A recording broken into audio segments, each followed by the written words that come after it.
Just turning 20 past here in Moscow.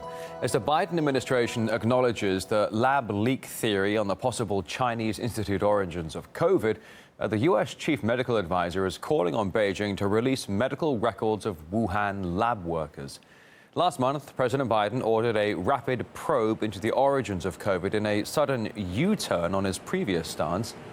Days before the decision, the Wall Street Journal reported that 3 Wuhan lab researchers were already sick in November 2019, citing an unnamed U.S. intelligence report. But as RT's Murad Gazdiev explains, serious questions still remain unanswered. You've doubtlessly seen it. A story so incredible that journalists are bending over backwards to make it credible. Some. The Wall Street Journal, for example, with a sensational tale from the Wuhan virus lab. It could be significant if members of the same team working with coronaviruses went to hospital with similar symptoms shortly before the pandemic was first identified. Generally, any astonishing story has an astounding author behind it. And Mike Gordon, who co-authored this, is just that. See, the person who is now telling us that the virus may have leaked out of a laboratory also told us that Saddam was building nukes. In the last 14 months, Iraq has sought to buy thousands of specially designed aluminium tubes, which American officials believe were intended as components of centrifuges to enrich uranium. Yes, this is the same Michael Gordon, one of the many who misled the masses into supporting the invasion of Iraq, which killed more than 1 million people. Years later, the New York Times apologized for his article, saying they were essentially broadcasting White House talking points. But we have found a number of instances of coverage that was not as rigorous as it should have been. On September 8, 2002, the lead article of the paper was headlined, "US says Hussein intensified quest for A-bomb parts." That report concerned the aluminum tubes that the administration advertised insistently as components for the manufacture of nuclear weapons fuel. It should have been presented more cautiously. Years later again, Mike came out with another hit. Active duty Russian troops identified in Ukraine.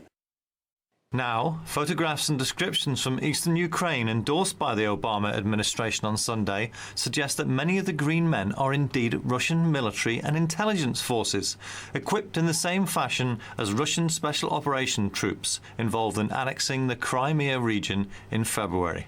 Except, of course, it wouldn't be Mike Gordon if the New York Times didn't have to come out and apologize for his work. Took just 4 days. More recently, some of those grainy photographs have been discredited. It all feels rather familiar, the rushed publication of something exciting, often based on an executive branch leak. And then, afterwards, with a kind of morning after feeling, here comes a more sober, less prominently displayed follow-up story to deal with objections while not clarifying much of anything.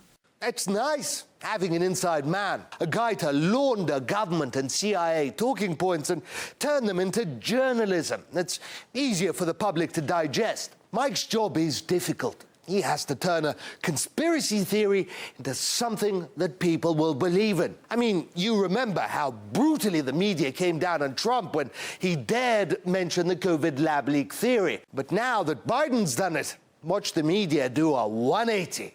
A World Health Organization expert says it is impossible to tell when the Wuhan coronavirus will peak. I think it's going to it's going to come across to a lot of Americans as smacking of xenophobia. Intelligence community that has believed and continues to believe and have, in their words, low confidence on the virus's precise origin. You said a likely possibility. Are you saying you think it's likely that that's the way it happened, that they've been covering it up? Yes. It is sort of sad seeing how many Michael Gordons there are out there in the American press. Last year, Washington Post labeled the whole COVID lab leak theory debunked by scientists. You know what they've quietly done since? They went back into that 2020 article and they changed it to disputed in a year-old article. There was no new information. It's still all old. So why did they do it? Well, because Biden said it, and they are loyal to Biden. There are very close relations between the intelligence agencies. and the media, very close. The intelligence agencies use the media all the time to leak information, to spread rumors, to make certain officials they don't like look bad.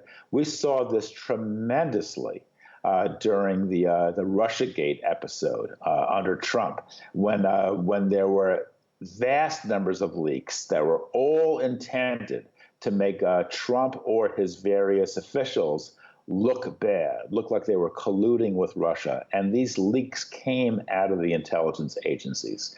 That is quite clear. And the press lapped it up. The press loved it. They couldn't get enough. They were very eager. They were eager for more. And they never questioned why the intelligence agencies were leaking this information or what kind of motive the agencies had in mind.